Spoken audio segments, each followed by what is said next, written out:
Debate para olvidar, debate que no pasará precisamente a la historia de los debates televisivos de este país, tal y como algunos habíamos previsto, aunque ayer finalmente dediqué mi editorial, mi campanazo, a otra cosa. Nos habíamos juramentado para no verlo, cosa que desgraciadamente los que tenemos esto por oficio, que no por castigo, por pasión, pues al final no podemos cumplir porque evidentemente tenemos que opinar sobre ello. Un debate en el que había dos socios de gobierno, un debate en el que había un moderador, que parecía también del equipo de los socios de gobierno, y debate en el que estaba solamente una parte, la mitad, bueno, la mitad realmente no, la parte minoritaria, perdonadme, la parte, en fin, con la proporción matemática que tienen hasta ahora y que le den las urnas del próximo domingo de la oposición de centro-derecha.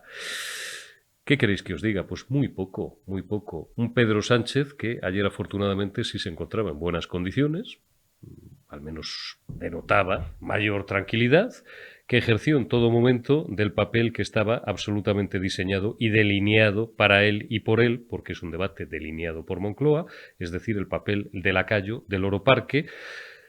Soy incapaz de recordar las veces que dijo, ¿verdad, Yolanda? ¿Verdad, Yolanda? ¿Verdad, Yolanda? ¿Verdad, Yolanda?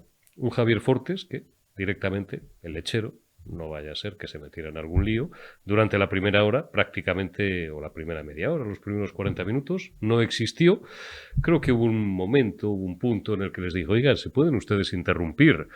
La crítica que se había hecho al debate de A3 Media era que había sido muy bronco, muy desordenado, y claro, el señor presidente del gobierno, a su majestad Pedro Sánchez, no se le había permitido esbozar con toda la tranquilidad que a él le hubiera gustado la brillantez de sus 5 años de mandato. Bueno, pues ayer, que tenía todo el tiempo del mundo para hacerlo, tampoco lo hizo. Se limitó a decir, ¿verdad, Yolanda? ¿Verdad, Yolanda? ¿Verdad, Yolanda? En esa tesitura, Santiago Abascal, que representaba, insisto, solo a una parte de la oposición, estuvo bien porque lo tenía fácil, realmente lo tenía muy fácil. Cuando Loro Parque, por ir a uno de los muchos ejemplos, quizá uno de los más mediáticos, le recrimina a él, como si estuviera en el yate también, en aquella foto del año 95, que siente al ir a asociarse, da por hecho Loro Parque, que se va a asociar Santiago Abascal con Vox, con un tipo que se hace una foto con un tal Marcial Dorado, que era un contrabandista de tabaco y que luego dicen que se convirtió en narcotraficante. Pues, claro, tenía dos opciones. Una, haberle dicho, que para mí hubiera sido la lógica. Oiga, pregúnteselo usted a Feijóo. ¿A mí qué me cuenta? Más siendo líder de un partido que permanentemente marca distancias, y hace bien, porque tiene su público, que no es el del PP, marca distancias con el Partido Popular. De la misma forma que el grueso de la tropa del Partido Popular marca distancias con Vox. Pues claro, por eso son dos partidos distintos. Si no, serían el mismo partido. Bueno, la forma que tuvo Santiago Abascal de contestar al Loro Parque fue también eficaz. Oiga, usted tiene fotos mucho peores. Usted tiene fotos apoyando a la dictadura de asesinos y de criminales como Hugo Chávez y como Castro y como el Che Guevara y toda esa escoria criminal y comunista que pasarán a la historia por lo que han sido, por criminales y comunistas y representantes de una ideología que ha matado, que ha asesinado a más de 100 millones de personas. ¡Qué aburrimiento! Algo más. La crítica por parte de toda la izquierda, que ya es extrema izquierda, porque ya no hay izquierda en España prácticamente, salvo José Luis Corcuera, y algunas personas ya de una cierta edad que conservan ese sentido de Estado que la izquierda, actualmente en el poder, por pocos días, ha perdido completamente. Para España, la izquierda y la extrema izquierda, digo, criticaron de forma gruesa la ausencia de Feijóo. Parte de la derecha también criticó la ausencia de Alberto Núñez Feijóo. Y desde el más puro tacticismo, y me podéis llamar lo que queráis, yo digo en voz alta, porque yo no me oculto a diferencia de otros, ¿para qué iba a ir Feijóo? ¿Qué iba a ganar Feijóo? Cero, nada. Eso sí, me parece una estupidez aducir que tienes una lumbalgia. Di que no vas porque no te da la gana. Otra cosa es, y eso lo podríamos discutir y a lo mejor hasta estaríamos de acuerdo, que de una buena vez, al igual que se cambiara la ley electoral y otra serie de cuestiones, se regulara de forma obligatoria por ley la obligatoriedad, valga la redundancia, de la participación de los candidatos en unos comicios electorales, municipales, autonómicos, a debates públicos o a debates en medios de comunicación. Por ahí nos entenderíamos. Pero mientras eso no esté regulado, ¿qué diablos iba Feijóo a hacer al debate de ayer? ¿A perder todo lo que lleva ganado?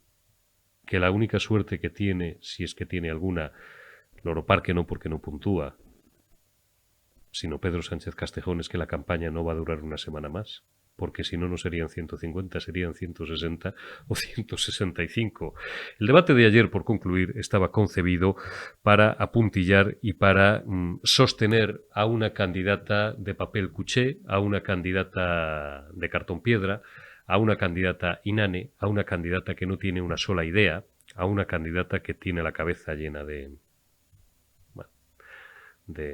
humo ideológico, de propaganda política, además barata, periclitada y de la peor especie, y que en los últimos días, según dicen los que nos cuentan los trackings diarios de los partidos políticos, los que cuestan dinero y los que de verdad aciertan, con Big Data, prácticamente al milímetro, lo que va a ocurrir el próximo domingo. Mañana os voy a dar unos números, hombre, me la voy a jugar, porque sí, porque soy así de chulo, porque los tengo y me parecen razonables. Aquí ya los he dado internamente. Me puedo equivocar y si me equivoco, oye, reconoceré que me he equivocado, pero lo tengo es fácil acertar en este caso. Bien, no solamente con número de escaños, sino con número de votos. Digo que el debate de ayer, para lo que estaba concebido, era para sostener a una candidata que se estaba desinflando, y si el figura se está desinflando y ya no va a llegar a los 100 ni por el forro de donde os diga un servidor, pues Loro Parque, al que algunas encuestas empezaban dando hasta 35 escaños, pues estaba en 25 y bajando. Y estaba concebido ese debate para lo que os hemos advertido aquí en más de una ocasión. Javier Igarto Ibarra, yo mismo, Alfonso Rojo, muchas personas que han pasado por aquí. Ojo con Sumar si al final le arrebata a Vox la medalla de bronce. Es decir, si Sumar es la tercera fuerza política y no lo es Vox. Según mis números, mi información, que, insisto, perdonad la chulería, no es mala, es más, es buena, evidentemente Vox va a ser la tercera fuerza política. Y a lo mejor tiene algún escaño más de 30, pero el intento gubernamental es que Sumar sea la tercera fuerza política. Ellos lo tienen que intentar hasta el último minuto que legalmente les sea posible, porque de esa forma arrebatarán restos en muchas provincias que, con 500 votos de aquí, voy a improvisar, las provincias son aleatorias, ya sabéis que siempre voy a las de 4, a las de 5 y a las de 6 escaños, pero incluso alguna de 3. Imaginad, pues no sé, la mía que es Zamora, o Huesca, o Lugo, Orense o Salamanca. Bueno, Salamanca son 5, me parece, ¿no? Tal, 5, 6, 5. Con 1.500 votos de aquí, con 2.000 votos de allí, con 800 de otro sitio, con 3.100 de otro lado. Arañas, 7, 8 escaños, y le fastidias, le revientas viva la suma a Feijóo y a Abascal, al PP y a Vox, que son los que van a gobernar a partir del lunes.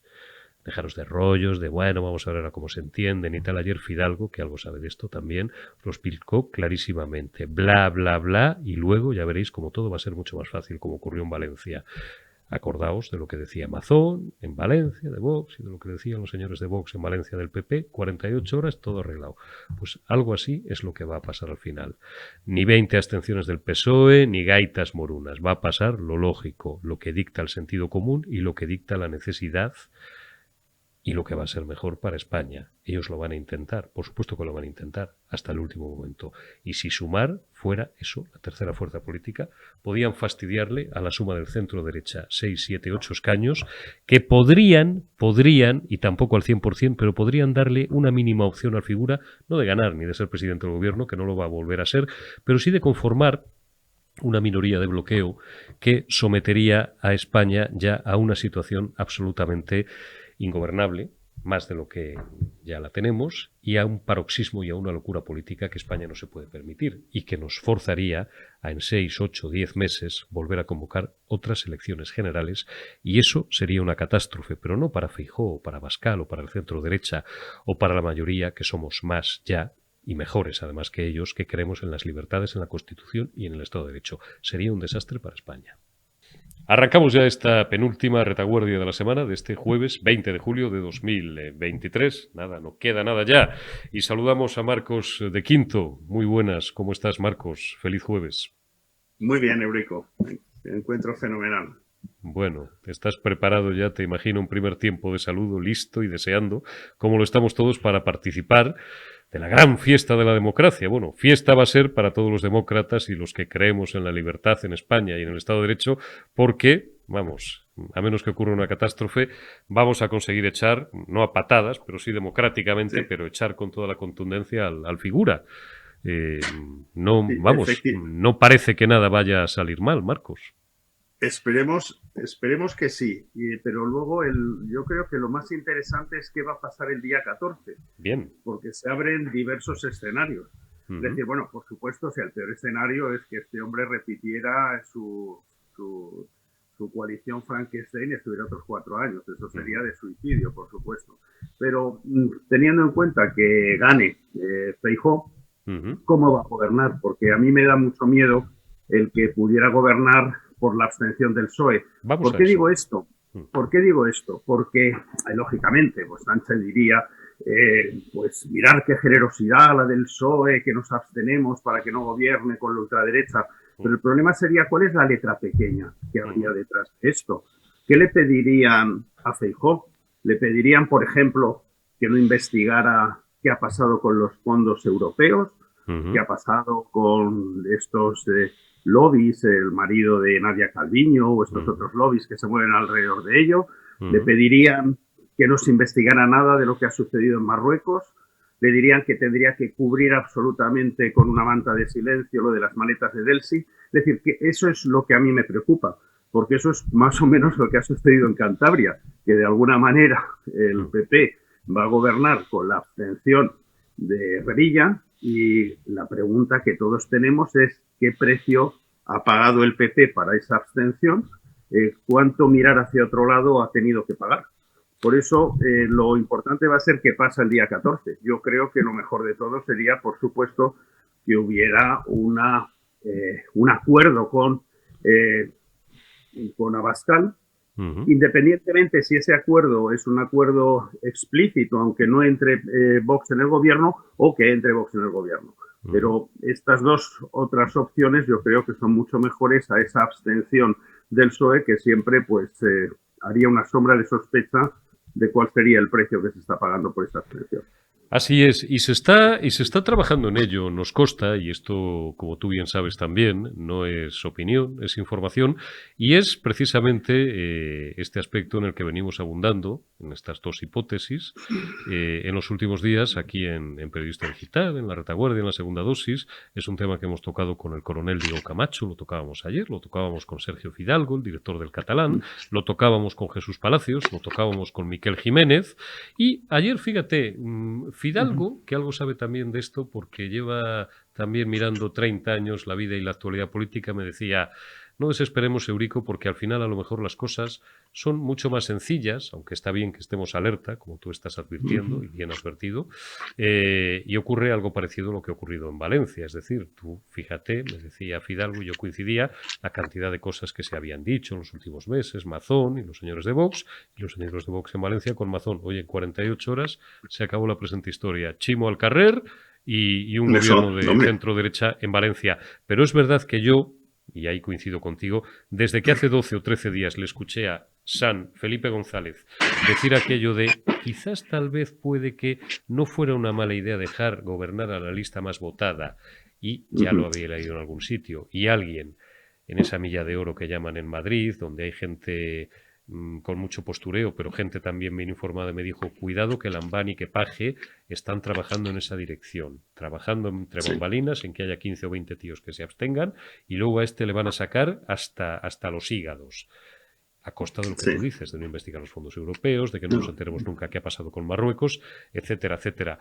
No creo que Feijóo vaya a caer en esa trampa, sinceramente, porque yo espero que por lo no, menos el espero 80% que no, pero del votante del PP y de Vox, por supuesto, no lo entenderíamos. espero que no, pero que pasa que, bueno, cuando se escuchan algunas declaraciones, no sé si Cuca Gamarra dijo algo así como que ya estaba más cerca del PSOE que de Vox y este tipo de gente, pues son cosas que dan miedo. Es decir, yo creo que lo que debería de hacer Feijóo y la cúpula del PP es tranquilizarnos sobre este aspecto, de que no iban a hacer apaños. Pero ya digo, el precedente de Cantabria es un precedente malo, porque en Cantabria lo que hubiera sido deseable es que hubiera entrado el PP junto a Vox y hubiera tirado de la manta y hubiera hecho una auditoría de todo lo que ha sucedido durante todos estos años de revillismo.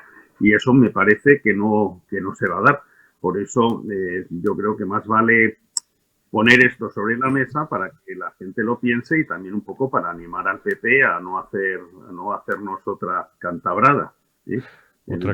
Otra cantabrada, por no decir otra, permítaseme y perdóneseme la expresión y el juego de palabras un poco tonto, otra cantabrada, otra cabronada. Te voy a preguntar Sí. luego por el debate de anoche, si tuviste la paciencia de aguantarlo. Sí, pues, ¿Qué el te debate, pareció? Y luego hablamos de otra cosa. Yo te hombre, confieso que lo aguanté un rato y luego el resto lo vi de madrugada en, no, en Twitter. yo Bueno, nada diferente a lo que hasta el esperábamos. final. Pedro parecía el lacayo del Oroparque, porque Este- me cansé de contar las veces en las que repitió ¿verdad, Yolanda? ¿Verdad, Yolanda? ¿Verdad, sí, Yolanda? sí. Y No se Abascal lo encuentra a tenía sí fácil. mismo. Lo tenía muy Sí. fácil. No, mira, yo el debate de ayer a mí me dio la impresión que era como que Santiago Abascal como que entra a jugar al póker a un tugurio, Sí. donde está ahí todo el mundo compinchado, desde el cupier, los otros que juegan Sí, y tal. hasta el camarero Ellos tienen de las cartas espaldas. marcadas y entonces Santiago Abascal pues se ha metido ahí en un territorio absolutamente hostil, donde además los papeles los tenían bien ensayados, yo creo, Los tres, Sánchez hasta el y Yolanda. moderador. Sí, porque además uno te decía, yo hago de poli bueno, tú haces de poli mala. Entonces Yolanda hacía de mala y le atacaba y luego el otro pues estaba tratando de dar una imagen beatífica, ¿no? Para curarse de la otra imagen que dio con lo de Feijóo. Pero es decir, era una obra de teatro que la tenían absolutamente ensayada desde moderador Yolanda Díaz y Sánchez. Y Abascal pues le echó mucha valentía de ir ahí y debatir. Yo creo que hizo muy bien Feijóo en no ir, pero también creo que hizo muy bien Abascal en ir. ¿Por qué? Sí. Porque el problema que creo que tiene Vox y que tiene Santiago Abascal es que toda la gente parece que cree conocer el mensaje de Vox, pero conoce el mensaje de Vox a través de lo que escuchan en la SER, de lo que escuchan en El País o de lo que escuchan en diarios probablemente de la derecha, pero no realmente muy proclives a Vox. Luego siempre el mensaje de Vox llega distorsionado por lo que los medios dicen que Vox ha dicho. Entonces, yo creo que para Santiago Abascal y para Vox, el tener la oportunidad de que la gente les escuche directamente, sin filtros, lo que tienen que decir, pues a mí me parece que es una oportunidad que hace bien en no desperdiciarla porque ha tenido pocas ocasiones de dar el mensaje de manera directa. Y entonces, pues bueno, luego me pareció correcto y me pareció que dado en las circunstancias donde se había metido, lo hizo bastante bien. Lo hizo bien y yo coincido plenamente contigo, Marcos. Feijóo acertó porque no tenía nada que ganar, ni siquiera ir a empatar. ¿Para qué vas a ir a empatar? Yo les llamo, bueno, les he llamado muchas más cosas, además en público, ya lo expliqué ayer en el editorial. Por eso yo, cuando he tenido que entrar por razones profesionales allí, sé que siempre tengo a un 60 o un 70% de la redacción haciéndome pasillo. Me da igual, no digo nada en privado que no diga en público, o al revés, lo más suave que les llamo es el Soviet de Sáez de Baranda. Feijóo ayer no tenía que ir al Soviet de Sáez de Baranda, no tenía nada que ganar y podía haber perdido algo. Y Abascal, claro que tenía que ir precisamente a normalizar, entre comillas, que no tiene nada que normalizar, pero que haya gente que a lo mejor todavía piensa, debe de quedar gente en este país, que Vox, a la que se siguen empeñando en no pocos medios en llamar extrema derecha, pues son tipos que no llevan ni cuernos ni rabo, y no solamente eso, sino que son absolutamente defensores de la Constitución y de la legalidad, y precisamente de los que menos van a recibir clases es de una señora que es comunista y que ha formado parte de un gobierno de coalición con el Figura, que ayer ejerció de su lacayo, y que han gobernado durante 4 años con los de Leta Mátalos. Sí, pero hay un montón, hay un montón de cosas que lógicamente viéndolas es mucho más fácil verlas desde la barrera que estar ahí en un atril, como Santiago Abascal y tal. Pero hay un montón de cosas que al final a mí me hubiera gustado que se hubieran rebatido más. Es decir, cuando se está diciendo que Vox es un partido negacionista del cambio climático, eso es falso. El cambio climático existe y lo reconocen. Lo que es negacionista es de qué parte es la intervención de los humanos en ese cambio climático, porque lógicamente la inclinación del eje de rotación de la Tierra es algo que produce ese cambio y tal. De hecho, yo creo que hace no mucho, yo creo que hace un año, se está derritiendo un glaciar en Suiza y ha aparecido una calzada romana debajo. Quiere decir que en época de los romanos ahí no había un glaciar.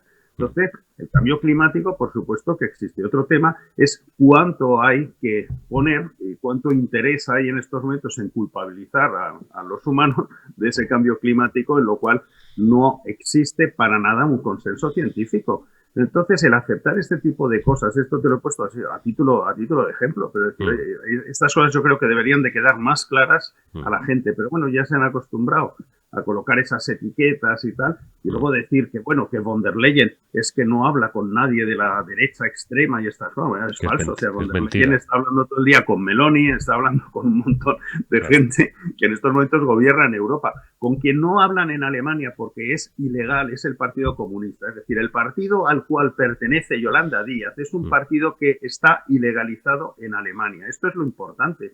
También me hubiera gustado que a lo mejor lo hubiera remarcado a Pascal para decirle, oiga, señora, que su partido está prohibido en Alemania. Pero bueno. Así como también se le acusó, otro mantra recurrente entre los comunistas y entre los amigos, en los que incluimos también a los socialistas, lo repito, por si no se me entiende bien, lo suelo repetir varias veces en cada programa, los que se han apoyado parlamentariamente, los de Leta Mátalos, los amigos de Leta Mátalos, bueno, pues les siguen recurrentemente acusando de ser negacionistas de la llamada violencia de género, unos tíos que han firmado una ley que ha puesto en la puñetera calle a casi 1.200 violadores antes de lo que les tocaba. Por cierto, una ley que se reformó no en cuanto se pudo, como dijo el figura mintiendo, como es habitual, a los 8 meses y gracias a los votos de la derecha. Y Loro Parque, la líder comunista que estaba ayer en el debate, ahí se opacó, se cayó, como esa profesión tan antigua en Cuaresma, se cayó porque ella votó en contra de esa reforma. Es decir, votó a favor de que siguieran saliendo violadores a la calle. Ay, pero es verdad que, como tú dices, es fácil, estando en el atril, pero pues además es más fastidiado ver los toros desde la barrera. Violadores... Es que hay 1000 historias, claro. Sí, además estos violadores en estos momentos, con la legislación que esta pandilla de gente, de sujetos ha hecho últimamente, estos violadores tienen muchísimas más oportunidades de las que tendrían si estuviera gobernando Vox en este sentido. Porque un violador, como comentó muy bien, yo creo, Santiago Abascal en el debate de ayer, hay violadores que se han declarado mujeres y que en estos momentos están pendientes de ingresar en una cárcel de mujeres. Correcto. Y entonces, esto sería imposible. Y hay violadores, o hay gente que de violencia doméstica que han golpeado a su mujer y que se han declarado mujeres y que ya en estos momentos no les es aplicable la ley. Entonces, todo este tipo de escapatorias que en estos momentos existen para malhechores y para criminales, existen gracias a las leyes que ha hecho esta señora comunista. Y, por supuesto, que ha hecho Sánchez, que es responsable último de todas ellas. Así es, porque es el responsable y la cabeza del Consejo de Ministros. Comentario muy rápido sobre la situación tan atípica y tan bananera que estamos sufriendo cuando hay cientos de miles de votos por correo todavía, Marcos, sin repartir, sin que hayan llegado. Sí. Y otra cosa, se está diciendo una cosa que no es verdad, ya nos la dijo, nos la comentaba nuestra amiga Rosa Díez hace 8 o 9 días que estuvo aquí, pero ayer leí un artículo aclarando el asunto también en el debate del periódico de Vieito Rubido. Si ustedes no han recibido el voto por correo, tienen derecho a ir a votar. Es decir, no me parece que esté nada claro legalmente eso de que ya están tachados del censo, porque han pedido el voto. Coño, ¿y si no les ha llegado? ¿Qué pasa? Sí, en una urna separada se podría tener y de mantener esas urnas separadas. Pero hay una cosa que yo no creo que haya visto mucho la gente. Con el voto que a lo mejor al final no se consigue repartir por la sobresaturación que hay, por supuesto, nadie sabe lo que la gente va a votar. Es decir, nadie sabe lo que hay en esos sobres. Claro. Sin embargo, un tema muy interesante, Eurico, es que la Dirección de Correos perfectamente sabe en qué zonas de España ha fracasado el PSOE o en qué zonas de España el PSOE ha tenido un resultado un poquito mejor en promedio que en otras. Así es. Y esa dirección es la que sí es capaz de dirigir más refuerzos de personal a aquellas zonas donde previsiblemente el voto no es tan malo hacia el PSOE y a lo mejor dejar sin refuerzos de personal aquellas otras zonas donde se sabe claramente que ahí sí hay bolsas de antisanchismo. Entonces, eso sí que es para vigilar y para ver que efectivamente, que si da la casualidad de que algunas sacas y tal no llegan a tiempo, ver exactamente a qué zonas pertenecen, porque a lo mejor son zonas donde a propósito no se ha reforzado con personal. Yo lo dejo, no estoy diciendo que eso se haya producido, pero estoy dejando como una posibilidad que hay que vigilar para que no se produzca. Hombre, es que la vida son matemáticas y los que tenemos números en la cabeza y además hemos estudiado, bueno, yo, en fin, tú sabes infinitamente más que nosotros de esto, pero unas mínimas nociones de estadística, pues es que lo que acaba de decir Marcos de Quinto, que no ha dicho más que lo que ha dicho, pero es que es la Biblia, es decir, hombre, pues a lo mejor precisamente si yo en estos nadie momentos sabe lo que hay dentro del sobre, pero claro, hay zonas y zonas. Sí, pero si yo sé, por ejemplo, que en Cataluña y en determinadas zonas el PSC pues, puede tener un buen resultado, pues voy a hacer que ahí no se quede ni una sola saca sin repartir. Claro. Pero si sé que, por ejemplo, en Madrid hay un montón de voto por correo y además los resultados son tan recientes de lo que ha sucedido con una mayoría absoluta de Isabel Díaz Ayuso, oye, pues si ahí se me queda alguna sin repartir, tal. Entonces, esto sí que es dentro de lo posible, por lo cual no digo que se esté produciendo, pero digo que se vigile para que no se produzca.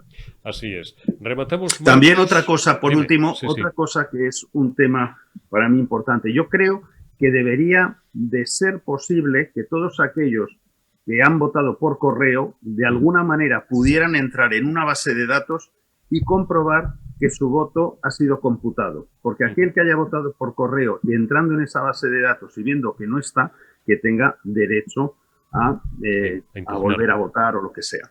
Pero yo creo que eso sí sería muy necesario, porque alguien que ha votado por correo al final no sabe si su voto ha sido computado o no. Y yo creo que debería de existir una base de datos de toda aquella gente que ha votado por correo que sepa que su papeleta finalmente fue abierta.